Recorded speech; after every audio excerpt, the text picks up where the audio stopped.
Here are some of the latest developments from the ongoing Israel-Hamas war. Israel's military has expanded its ground operations deeper into southern Gaza, with dozens of Israeli tanks, armored personnel carriers, and bulldozers entering the Gaza Strip near Khan Younis. Reports said Israeli military vehicles were on the southern section of the main north-to-south roads in Gaza. The areas in Khan Younis that Israel has ordered to evacuate covers almost a fifth of the city. Before the war, the area was home to over 1 lakh people, and now it only houses more than 50,000 people displaced from the north. To date, during the Israeli military strikes on the Gaza Strip, the Hamas-led health ministry has said that almost 16,000 people have been killed, 70% of which are women and children. The Israeli campaign in Gaza followed the surprise attack by Hamas inside Israel that killed at least 1,200 people, during which more than 200 people were seized and taken to be held hostage. Israel believes that Hamas retains more than 130 hostages within the Gaza Strip. IDF spokesperson in a recent video said that Hamas deliberately embeds itself among civilians so that Gazans will bear the consequences of Hamas atrocities. Here's what he said.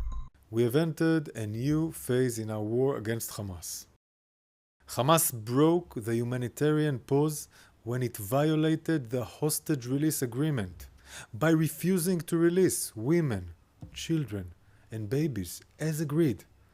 Hamas also fired rockets at Israeli homes.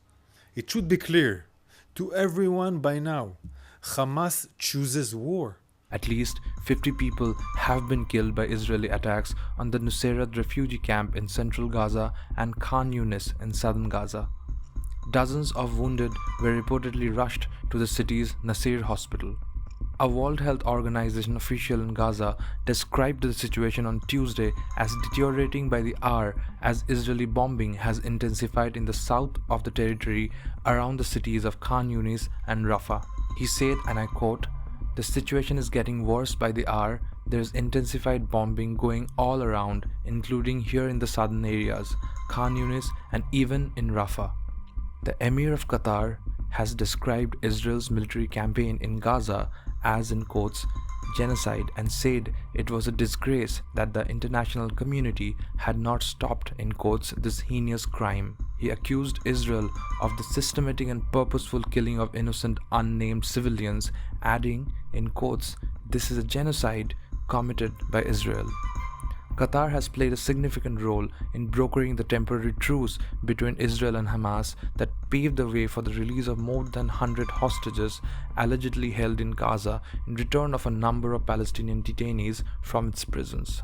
For more updates like this, please follow the Indian Express on YouTube as we dive deep into the different issues emerging out of the Israel-Hamas war.